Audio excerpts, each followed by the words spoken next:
क्योंकि अगर आप पैरालिसिस के बारे में नॉलेज रखोगे तो इसके पीछे भी एक रीज़न जो बेसिकली देखने को मिलता है वो इसको दोबारा से स्टिमुलेट करने के लिए। ऐसा नहीं है कि आप खाने में बिल्कुल बॉइल्ड खाना खा रहे हो, टाइम इंटरवल्स पे मल्टीपल टाइम्स नमस्कार, मैं डॉक्टर प्रगति गुप्ता आज लेकर आई हूँ ये वीडियो जो आपकी मदद करेगी पैरालिसिस या फिर जिसे आप नॉर्मल लैंग्वेज में लकवा भी कहते हैं उस बीमारी को अच्छे तरीके से समझने में।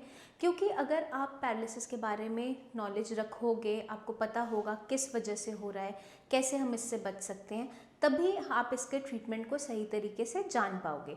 तो इसके लिए मैं लेकर आई हूँ ये वीडियो जो आपको हेल्प करेगी यही सब जानने में। तो फर्दर हम इस वीडियो में बात करेंगे पैरालिसिस के कॉजेज़ के बारे में, क्या क्या सिम्टम्स देखने को मिलते हैं, किस तरीके से ये हो जाता है और कैसे आप इसको मैनेज कर सकते हो। पैरालिसिस देखने में जितना आसान दिखाई देता है उतना ही कॉम्प्लेक्स बीमारी है, क्योंकि देखने में तो ये हाथ पैर की बीमारी लगती है कि आपका हाथ काम नहीं कर पा रहा है, आप चल नहीं पा रहे हो, छोटे छोटे कामों के लिए दूसरों पर डिपेंडेंट हो। बट एक्चुअल में ब्रेन इन्वॉल्व रहता है, जो परेशानी आती है वो आपके ब्रेन के अंदर आती है जिसकी वजह से आपके मसल्स इफेक्ट होते हैं। तो इसीलिए ये समझना बहुत ज़रूरी है कि एक्चुअल में आपके ब्रेन में ऐसा क्या हो जाता है जिसकी वजह से आपके हाथ पैर काम करना बंद कर देते हैं। क्योंकि जितने भी पेशेंट्स आते हैं वो यही बात बोलते हैं, मेरा हाथ नहीं चल रहा है, मैं चल नहीं पा रहा हूँ, बट वो अपनी बीमारी को एक्चुअल तरीके से समझ नहीं पा रहे होते कि ब्रेन में क्या नुकसान हुआ है जिसकी वजह से हाथ पैर काम करना एकदम से बंद कर गए। क्योंकि पहले तो आपके हाथ पैर ठीक तरीके से काम करते थे, आप छोटा छोटा काम आराम से कर लेते थे। ऐसा सडनली आपके ब्रेन में क्या हुआ जिसकी वजह से आपके हाथ पैर अब काम नहीं कर पा रहे। तो ये जब आप समझ जाओगे, जान जाओगे, तो अपनी बीमारी का इलाज सही तरीके से कर पाओगे। पेशेंट में जब भी पैरालिसिस होता है तो उसकी मांसपेशियां एकदम से काम करना बंद कर देती है। तो इसके पीछे भी एक रीज़न जो बेसिकली देखने को मिलता है वो रहता है ब्रेन स्ट्रोक। ब्रेन स्ट्रोक दो तरीके का होता है, या तो वो इस्चेमिक होता है या फिर वो हेमरेजिक होता है। इस्चेमिक स्ट्रोक का मतलब ये होता है कि आपके ब्रेन के अंदर जो नसें खून लेकर जा रही हैं उनके अंदर या तो खून का थक्का आ जाता है या फिर एक ब्लड क्लॉट बन जाता है जिसकी वजह से ब्लड सप्लाई ठीक से नहीं जा पाती और आपका ब्रेन का वो हिस्सा डेड हो जाता है। क्योंकि अगर वहाँ तक खून नहीं पहुँचेगा, ऑक्सीजन नहीं जाएगी, तो वो टिश्यू डेड हो जाता है, हमेशा के लिए अपनी काम करने की क्षमता को खो देता है। उसकी वजह से जो फंक्शंस ब्रेन का वो हिस्सा संभाले हुए था, जैसे हाथ को चलाना है, चलना है, बोलना है, वो पेशेंट खो देता है। और दूसरे टाइप का जो स्ट्रोक होता है वो होता है हेमरेजिक। हेमरेजिक स्ट्रोक के अंदर ज़्यादातर वो केसेस देखने को मिलते हैं जिन पेशेंट में बीपी बहुत ज़्यादा हाई रहता है। हाई बीपी होने की वजह से जितनी भी वेसल्स आपकी ब्रेन तक खून लेकर जाती हैं वो उन पर जब भी दबाव बनता है तो वो फट जाती हैं और वहाँ पर उस एरिया में खून फैल जाता है जिसकी वजह से ब्रेन का वो हिस्सा काम नहीं कर पाता, अपने फंक्शंस खो देता है। या फिर तीसरा टाइप ऑफ जो हम पैरालिसिस के केसेस देखते हैं वो देखे जाते हैं स्पाइनल इंजरी के। अगर कोई पेशेंट बहुत हाइट से गिर गया, एक्सीडेंट हो गया, उसकी कमर पर चोट लग गई, रीढ़ की हड्डी में चोट लग जाती है, वहाँ फ्रैक्चर हो गया, नस पे दबाव आ गया, तो उसकी वजह से क्या होता है, जो नसें जिस हिस्से को सप्लाई कर रही होती हैं, जैसे मान लीजिए आपके कमर के नीचे तक वो जाती थी, वहाँ की रीढ़ की हड्डी पे चोट लगी, नस पे दबाव आया, तो आपका कमर के नीचे का हिस्सा काम करना बंद कर देता है। तो बेसिकली ज़्यादातर केसेस इसी तरीके के देखे जाते हैं।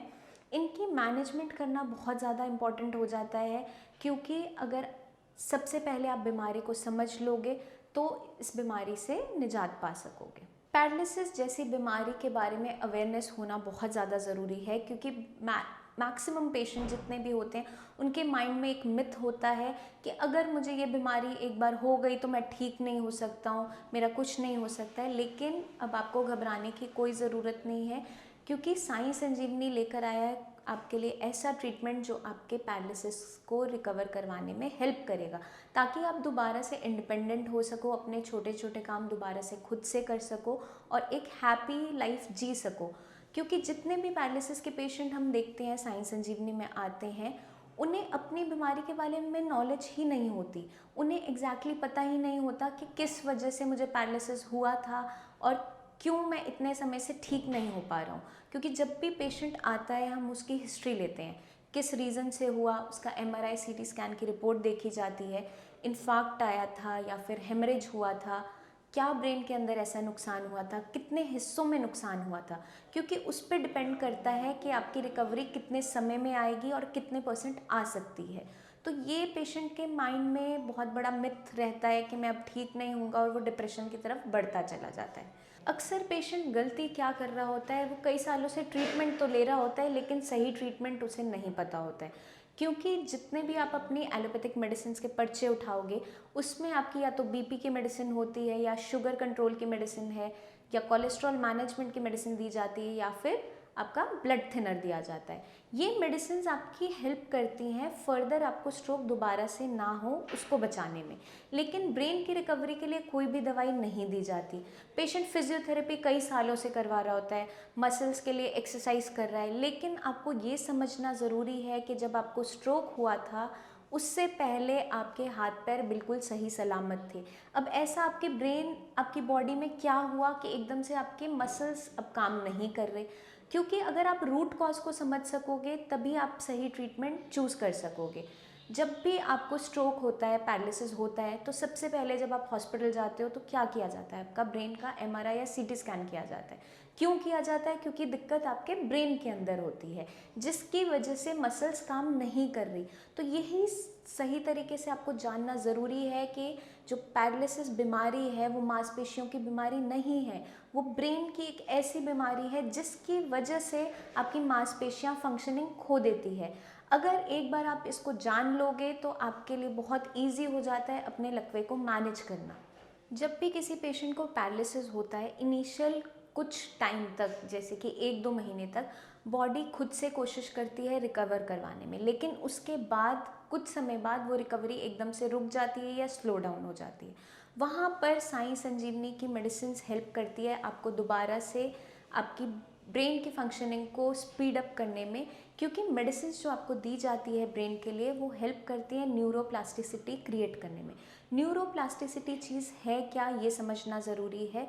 जब भी किसी पेशेंट को पैरालिसिस होता है तो ब्रेन का कुछ हिस्सा हमेशा के लिए डेड हो जाता है, वो फंक्शन नहीं कर पाता, और न्यूरॉन्स जो ब्रेन के सेल्स हैं उनके पास ये कैपेबिलिटी नहीं होती कि वो दोबारा से रीजनरेट हो सकें, ज़िंदा हो सकें। लेकिन जितने भी आप पैरालिसिस के पेशेंट देखते होंगे कुछ समय तक उनमें रिकवरी आती है, ऐसा नहीं है कि जैसे वो कंडीशन में थे वैसे ही रह जाते हैं। लेकिन ये जो न्यूरोप्लास्टिसिटी होती है, पहले बॉडी खुद से भी कोशिश करती है। कोई मेडिसिन आप नहीं भी खाते हो इनिशियली तो भी आपको कुछ ना कुछ रिकवरी देखने को मिलती है, लेकिन कुछ समय बाद ये न्यूरोप्लास्टिसिटी या तो रुक जाती है या बंद हो जाती है। इसको दोबारा से स्टिमुलेट करने के लिए, दोबारा से शुरू करवाने के लिए मेडिसिन का रोल बहुत ज़्यादा इंपॉर्टेंट हो जाता है, क्योंकि जो हम साई संजीवनी में आपको ट्रीटमेंट प्रोवाइड करता है वो आपके ब्रेन के सेल्स पर वर्क करता है। जैसे जैसे आपके ब्रेन्स के सेल्स स्टिमुलेट होने शुरू होते हैं, उनके बीच कनेक्शन बनने शुरू होते हैं, वो ब्रेन से सिग्नल भेजना शुरू करते हैं आपकी मांसपेशियों तक ताकि वो दोबारा चल सके। ब्रेन का जो हिस्सा डेड हो चुका है वो ज़िंदगी भर डेड ही रहेगा, उसका हम कुछ नहीं कर सकते। लेकिन जो आपका हेल्दी ब्रेन है उसके पास कैपेबिलिटी होती है एक ऐसा ऑल्टरनेटिव रूट बनाने की, एक ऐसा पाथवे बनाने की जिसकी वजह से आप दोबारा से इंडिपेंडेंट बन सकते हो। उसी के लिए हम वर्क कर रहे हैं इतने सालों से और बहुत अच्छे रिजल्ट्स देखे जा रहे हैं हमारे पेशेंट्स में। पर पेशेंट को ये समझना ज़रूरी है जैसा हम आपको गाइड करते हैं वो आपको फॉलो अच्छे तरीके से करना है, क्योंकि हम जब भी आपका ट्रीटमेंट शुरू करते हैं तो ब्रेन के लिए मेडिसिन देते हैं, उसके साथ साथ हम आपको एडवाइस करते हैं कुछ चीज़ों का आपको खास प्रिकॉशन रखना है, जैसे कि खाने में किसी भी टाइप की खटाई नहीं खानी होती है। अगर आप खट्टा खाते हो तो मेडिसिन फिर वर्क नहीं कर पाती है, क्योंकि मेडिसिन की पोटेंसी को वो डाउन करता है। तो आपको डाइट चार्ट दिया जाता है, आपको क्या खाना है क्या नहीं खाना है, उस चीज़ का किस चीज़ का ध्यान रखना है, एक्सरसाइज डेली बेसिस पे करनी है, क्योंकि एक्सरसाइज करने से क्या होगा आपकी मांसपेशियों में ऐंठन नहीं आएगी, वो ठीक रहेगी। क्योंकि जब तक हम ब्रेन का ट्रीटमेंट शुरू करते हैं, ब्रेन ने कनेक्शन दोबारा से बनाना शुरू किया, दोबारा सिग्नल भेजना शुरू किया आपकी मांसपेशियों को दोबारा मूव करवाने के लिए।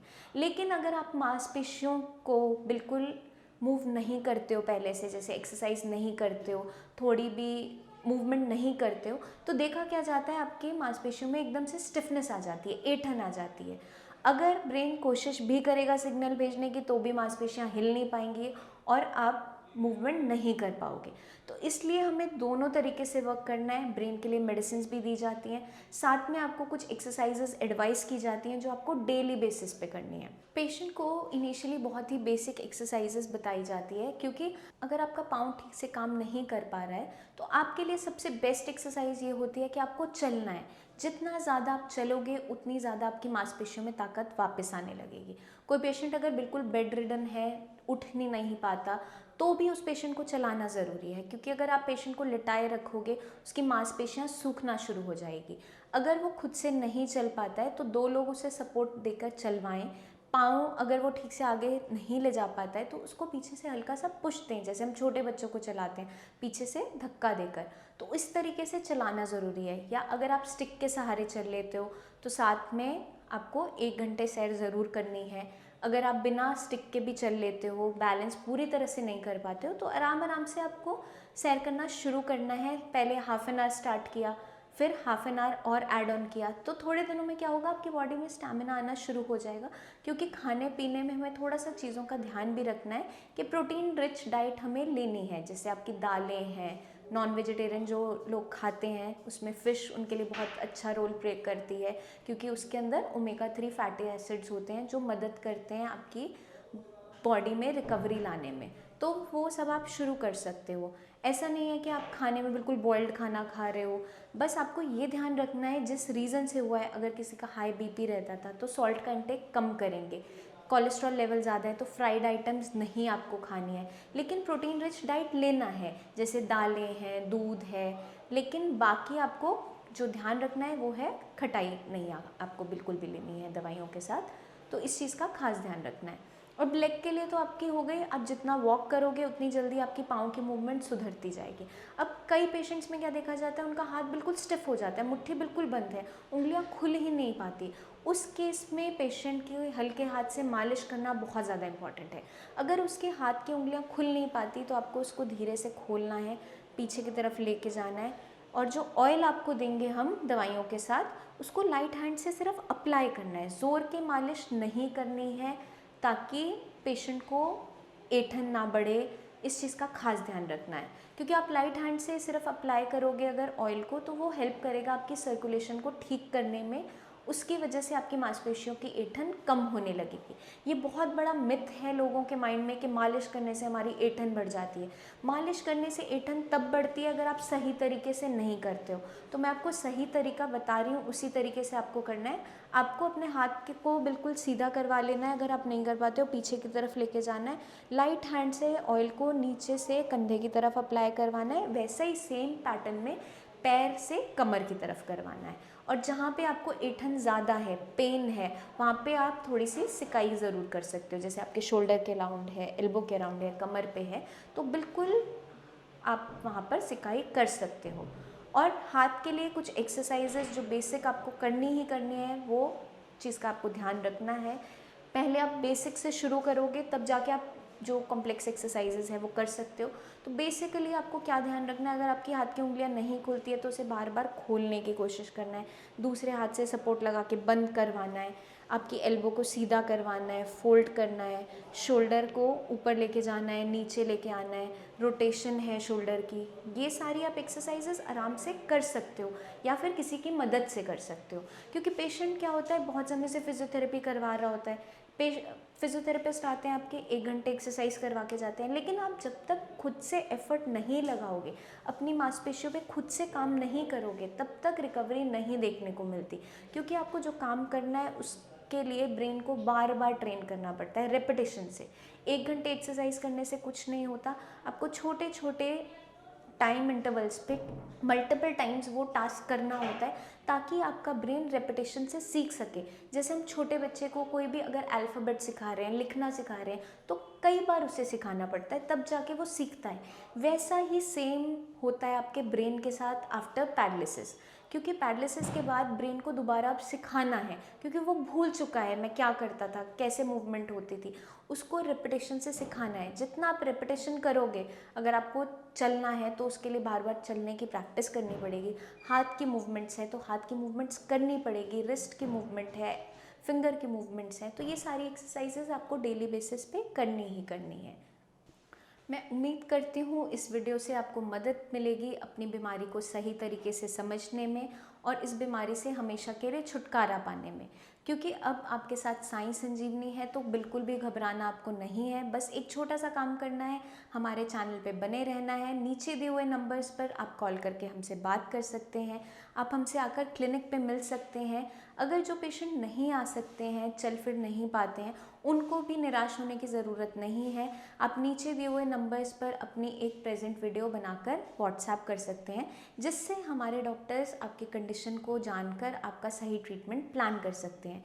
तो बने रहें हमारे चैनल पर, जल्दी ही मैं लेकर आऊँगी और भी वीडियोस जो आपकी मदद करेगी पैरालिसिस से लड़ने में और इस बीमारी को हराने में। तो तब तक के लिए आप अपना खास ध्यान रखिए। मैं चलती हूँ, धन्यवाद।